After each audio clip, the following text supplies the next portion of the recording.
Welcome to the 2020 Virtual Candidate Forum. Our desire is to create informed voters by giving the Plant City community an opportunity to meet every candidate on their ballot. At the Greater Plant City Chamber of Commerce, we are a connector and convener in the community of current and rising leaders. When we all work together, we are Plant City Strong. This event would not be possible without community involvement. We would like to thank Tampa Electric, Fried Egg Productions, South Florida Baptist Hospital, the Hillsborough County Farm Bureau, and the many other generous supporters. Without further ado, let's hear from this candidate.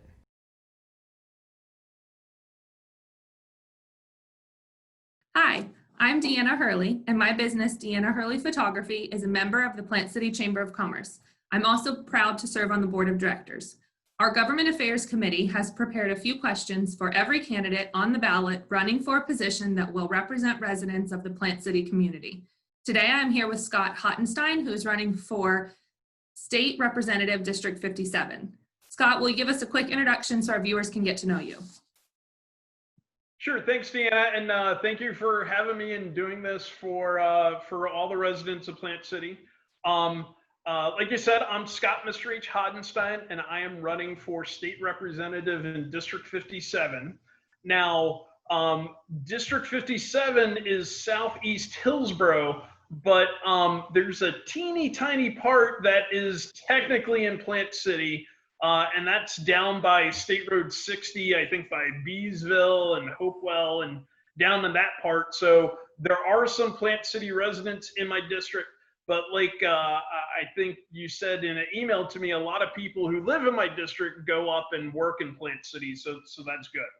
A little bit about me. I've been a public servant my entire life. I joined the Navy when I was 17 years old. I graduated from the Naval Academy, and I spent a total of 24 years in the Navy, retiring back in 2012. After I retired from the Navy, I became a middle school teacher. So I've taught at Barrington Middle School and Rogers Middle School in Lithia and in Riverview.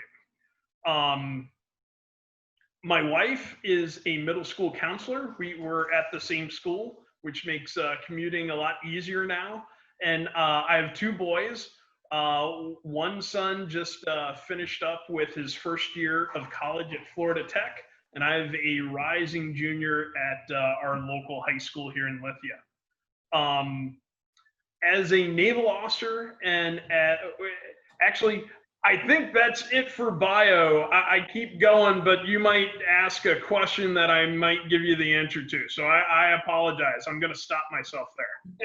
Well, our next question is, why are you running for office?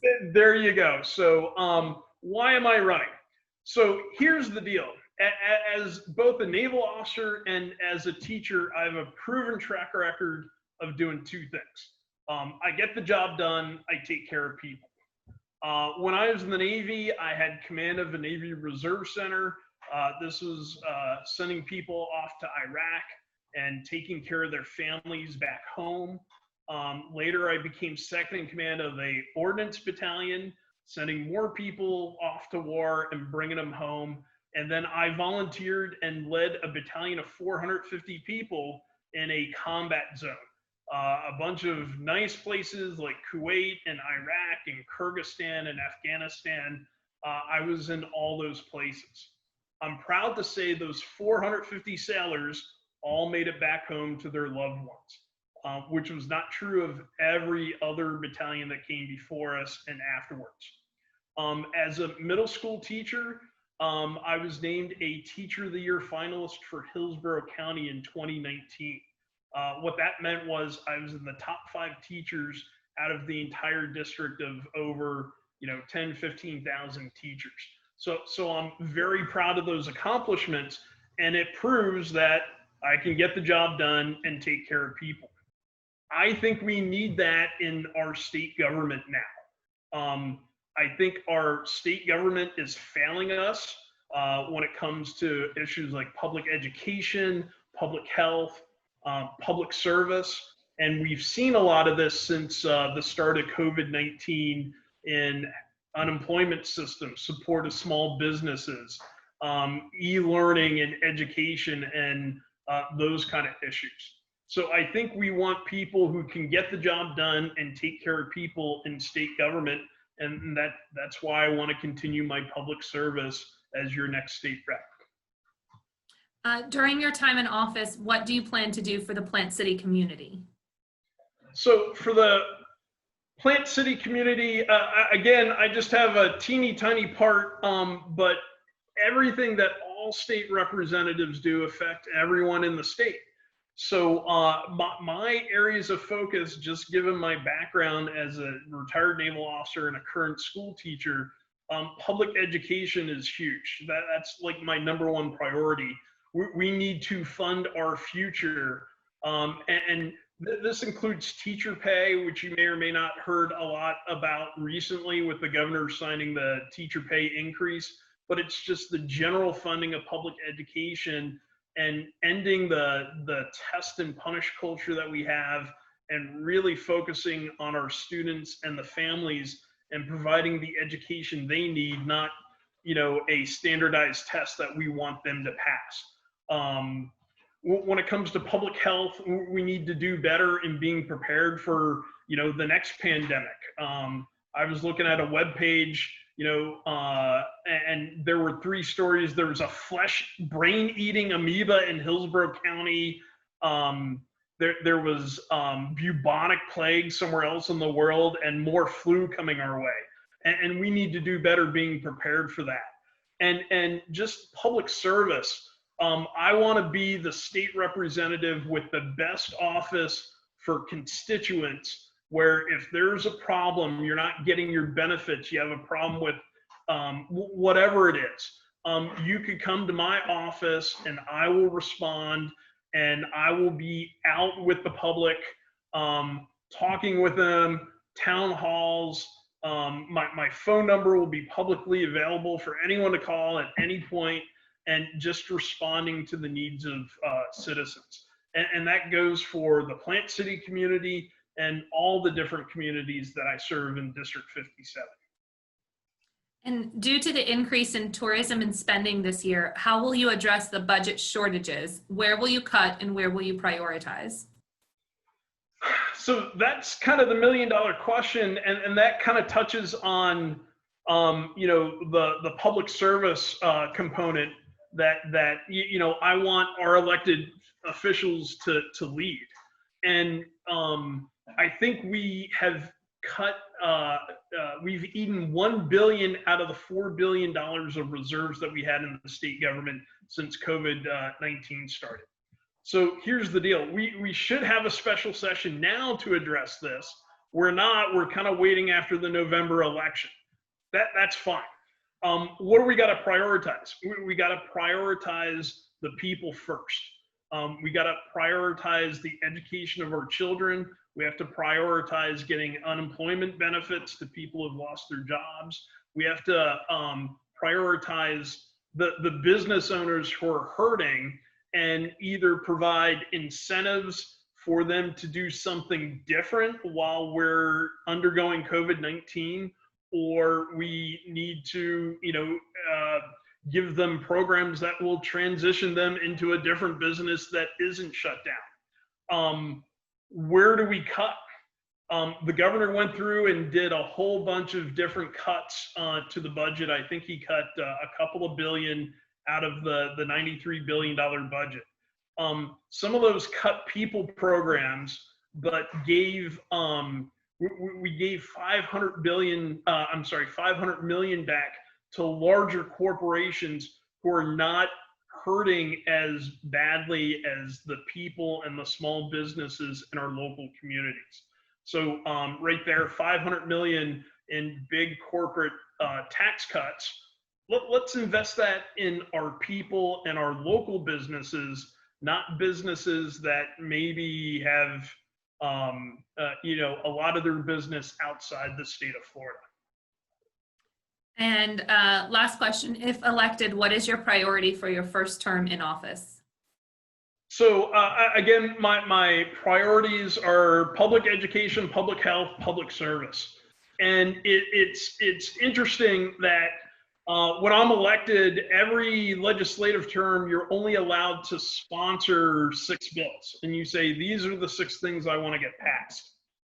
I think public education is always, it's one of the biggest parts of the budget.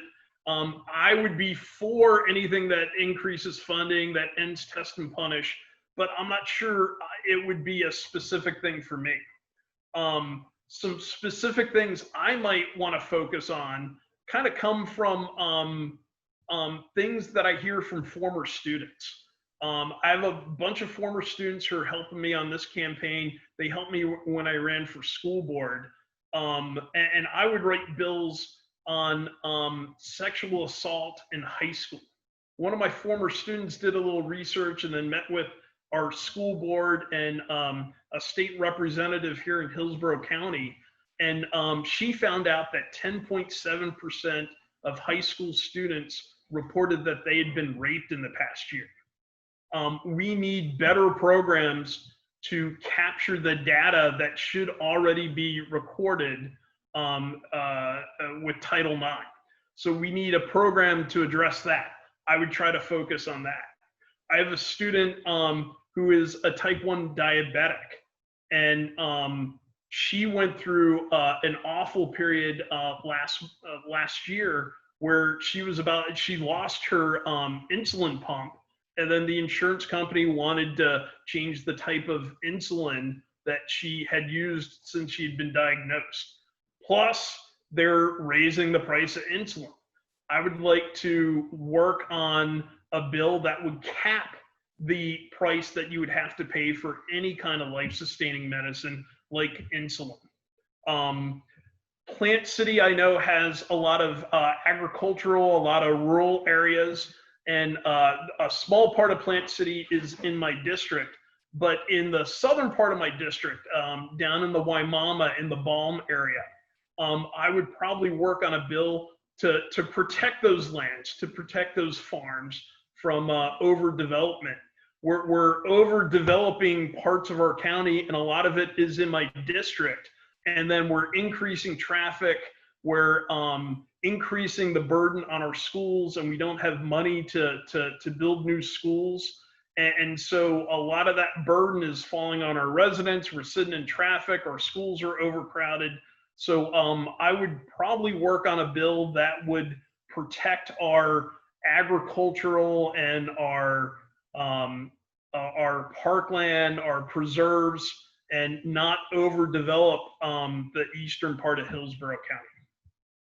Well, that's it for our committee's questions. Is there anything else you'd like our viewers to know before you go? No, I think I covered everything. If you go and look at my website, it's www.mrh4fl57.org. You can find out all sorts of information on me there. You can link to my social media. One of the things, and you can see it right over my shoulder, kind of tying in with the fact that I'm a naval officer, my symbol is a naval line, or it's a rope. And what people don't know about ropes is, you start with individual strands, and then the strands come together and it forms a cord, and the cords come together, and pretty soon you have a line. And I think that's a great symbol for what I hope to accomplish. We need to unite our neighborhoods and our communities and our cities and our towns and our district, instead of looking to divide people. We got to work together to solve these problems, and that's what I hope to do. Unite us all together to get the job done and take care of people. That's what I'm good at. Thank you. Thank you for your time, sir.